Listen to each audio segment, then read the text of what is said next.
اب ہم ذکر کرتے ہیں 8ویں امام، ذکر قبلہ جمیع اہل اسلام، یعنی جمیع اہل اسلام کے قبلے کا ذکر ہو رہا ہے۔ قبلہ جمیع اسلام، ذکر قبلہ جمیع اہل اسلام، ان متکلم بکلام الالہام واقف اسرار قدرت وقدا امام ابو الحسن بن موسیٰ رضا، یعنی امام رضا جن کا ایران میں روضہ ہے مشہد، ائمہ اہل بیت میں سے 8ویں امام ہیں۔ آپ کی والدہ ماجدہ کا نام اسما بنت تکتم تھا یا تکتم تھا۔ شواہد النبوت میں لکھا ہے کہ وہ ان کی دادی حمیدہ کی کنیز تھی۔ آپ کی والدہ جو تھی آپ کی دادی حمیدہ کی کنیز تھی، یعنی اپنے ابا کی کنیز سے شادی کی تھی۔ اور امام موسیٰ رضا کی والدہ نے ایک رات رسول اللہ صلی اللہ علیہ وسلم کو خواب میں دیکھا۔ حضرت صلی اللہ علیہ وسلم نے فرمایا کہ یہ کنیز اپنے بیٹے موسیٰ کو بخش دے۔ رسول اللہ کے حکم پہ شادی کی تھی اپنے ابا کی کنیز سے۔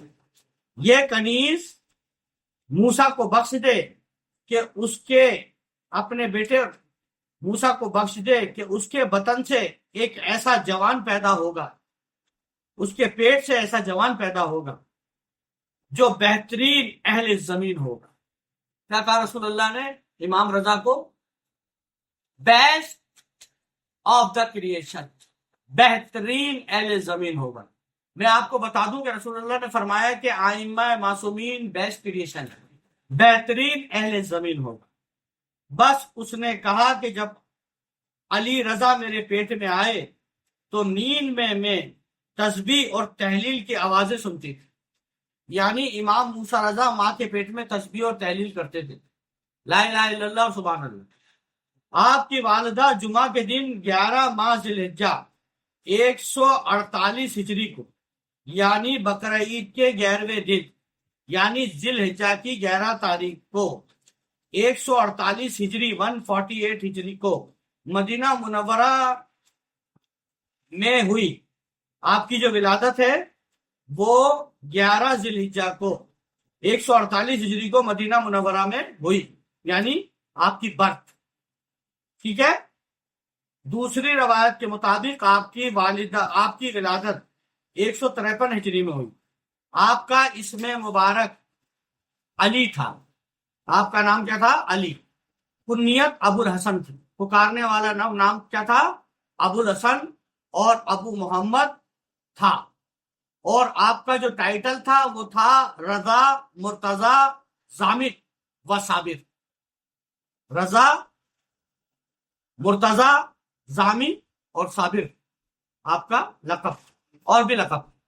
آپ کی عمر اپنے والد ماجد کی وفات کے وقت جب موسیٰ کاظم کو زہر دیا گیا 33 ایئرس کے تھے کہ آپ مسنت امامت پر بیٹھے، امامت کی گدی پر بیٹھے۔ آپ سے اس قدر کمالات و حقائق اور زوارق و عادات ظہور میں آئے ہیں کہ اہل بیت میں سے کسی سے ظاہر نہ ہو۔ شواہد النبوت میں لکھا ہے کہ اہل نتاج کے صالحین میں سے ایک بزرگ نے رسول اللہ صلی اللہ علیہ وسلم کو خواب میں دیکھا کہ مسجد نتاج میں جہاں حاجی لوگ منزل کر رہے ہیں آپ تشریف فرما ہیں، اور کھجوروں کا ایک تھال آپ کے سامنے پڑا ہے۔ آپ نے اپنے ہاتھ مبارک سے 70 کھجور کے دانے اٹھا کر مجھے عنایت فرمائے۔ میں نے اس خواب کی تعبیر سے یوں کی کہ 70 سال اور زندہ رہوں گا۔ اس کے بعد 20 دن بعد میں نے سنا کہ امام علی رضا اس مسجد میں تشریف لائے ہیں۔ میں فوراً وہاں پہنچا، کیا دیکھتا ہوں کہ اسی جگہ بیٹھے ہیں جہاں میں نے خواب میں حضرت رسالت پناہ صلی اللہ علیہ وسلم کو دیکھا، یعنی رسول اللہ کو دیکھا، اور کھجوروں کا تھال بھی اسی طرح ان کے سامنے پڑا ہے جیسے رسول اللہ صلی اللہ علیہ وسلم کے سامنے کھجوروں کا تھال پڑا تھا۔ میں نے سلام عرض کیا، آپ نے جواب دیا اور مجھے اپنے پاس طلب فرما کر 70 کھجور مجھے عنایت فرمائیے. اولنا محمد، اوسطنا محمد، آخرنا محمد. ثابت ہو گیا. مجھے 70 کھجوریں دی. میں نے عرض کیا یا ابن رسول، اے رسول اللہ کے بیٹے، میں اس سے زیادہ چاہتا ہوں. جب 70 کھجوریں دے دی انہوں نے تو کہا رسول اللہ کے بیٹے، اے ابن رسول، مجھے اس سے زیادہ چاہیے. اب انہوں نے کیا جواب دیا امام علی رضا نے؟ انہوں نے فرمایا کہ اگر رسول اللہ صلی اللہ علیہ وآلہ وسلم اس سے زیادہ دیتے تو ہم بھی تجھے اس سے زیادہ دیتے. سمجھے؟ رسول اللہ نے تجھے 70 دی تھی نا، میں بھی اتنی دے رہا ہوں تجھے. شواہد نبوت میں یہ بھی لکھا ہے کہ ایک دن امام نے ایک شخص کو دیکھ کر فرمایا کہ جو کچھ وصیت کرنی ہے کر لے اور اس چیز کے لیے تیار ہو جا جس سے گریز نہیں. 3 دن کے بعد وہ شخص مر گیا. تجھے موت آ جائے گی، وصیت کر دے، کیونکہ تو مرے گا ہی مرے گا. اور 3 دن بعد وہ مر گیا. شواہد النبوت میں یہ بھی لکھا ہے کہ ابو اسماعیل سندی حضرت امام کی خدمت میں حاضر ہوا. ایک سندی حضرت امام کی خدمت میں حاضر ہوا اور سندی نے زبان میں آپ پر سلام کہا. سندی زبان میں، یا سندھی کہہ لو، سندھی ہوگا، سندھی زبان میں آپ پر سلام کہا. آپ نے بھی اسی زبان میں جواب دے دیا. پرندوں کی بولی آ گئی، حیوانوں کی بولی. اب زبانیں سمجھو. ارے یار سوال کرتے ہو نا، غریب نواز کی زبان تو فارسی تھی، ہندوستان میں تو فارسی بولی نہیں جاتی، تو غریب نواز نے کس زبان کے اندر تبلیغ کی؟ اس کا جواب مل گیا. ان کو تو پرندوں کی بھی بولی آتی ہے، پتھروں کی بھی بولی آتی ہے، سمندروں کی بھی بولی آتی ہے، حیوانوں کی بھی بولی آتی ہے. تو ہندوستان کی بولیاں غریب نواز کو نہیں آتی تھی. یہ اہل بیت کی اولاد ہے، انہیں پرندوں کی بولی بھی آتی ہے. منطق الطیر. غریب نواز کو ہندوستان کی نہیں، کلو کائنات کی بولی آتی تھی، فرشتوں کی بولی بھی آتی تھی. سنو، آپ نے سندھی زبان میں اس کو جواب دے دیا. جاتے وقت اس نے عرض کیا میں عربی نہیں جانتا، دعا کیجیے کہ اللہ تعالیٰ عربی زبان کو مجھ پر آسان کر دے.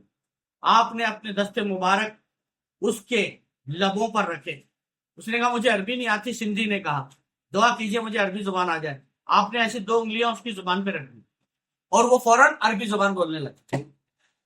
ابو حالت حربی کہتے ہیں کہ جس ملک سے کوئی شخص آپ کے پاس آتا تھا، امام علی رضا کی بات کر رہا ہوں جن کا مشہد میں ایران میں روزہ ہے، آپ اس کی زبان میں اس سے بات کرتے تھے. جس ملک سے جو بھی آدمی آتا تھا آپ اسی کی زبان میں اس سے بات کرتے.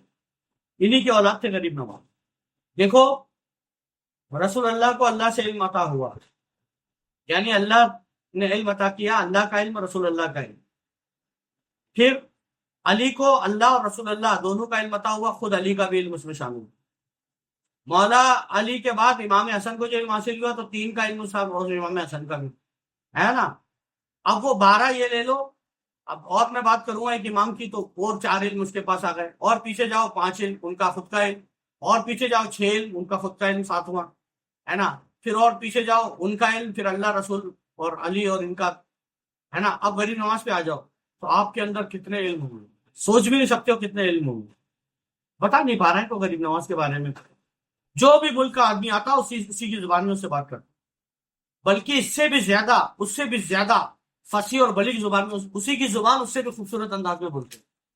جس زبان کا آتا، انگریز آتا انگریزی میں ہے نا، اسپینش آتا اسپینش میں ہے نا، جس زبان میں، بلکہ اس سے بھی زیادہ صحیح زبان استعمال کرتے تھے. آپ کی نظر کیمیائی اثر سے نابینے بینائی حاصل کرتے تھے. اگر کوئی اندھا آپ کی بارگاہ میں آ جاتا تو اس کی آنکھیں روشن ہو جاتی. اگر کوئی کوڑ والا آپ کی بارگاہ میں آتا تھا تو اس کا کوڑ ٹھیک ہو جاتا تھا. برس، لیپروسی. جب آپ کے کمالات اور کرامات مشہور ہوئے اور خلیفہ مامون رشید ہارون کا بیٹا مامون رشید تک یہ باتیں پہنچ گئی تو اسے یقین ہو گیا کہ خلافت کے مستحق حضرت امام ہیں. اسے پتا چل گیا میری کرسی خطرے میں ہے، خلیفہ مامون رشید کو۔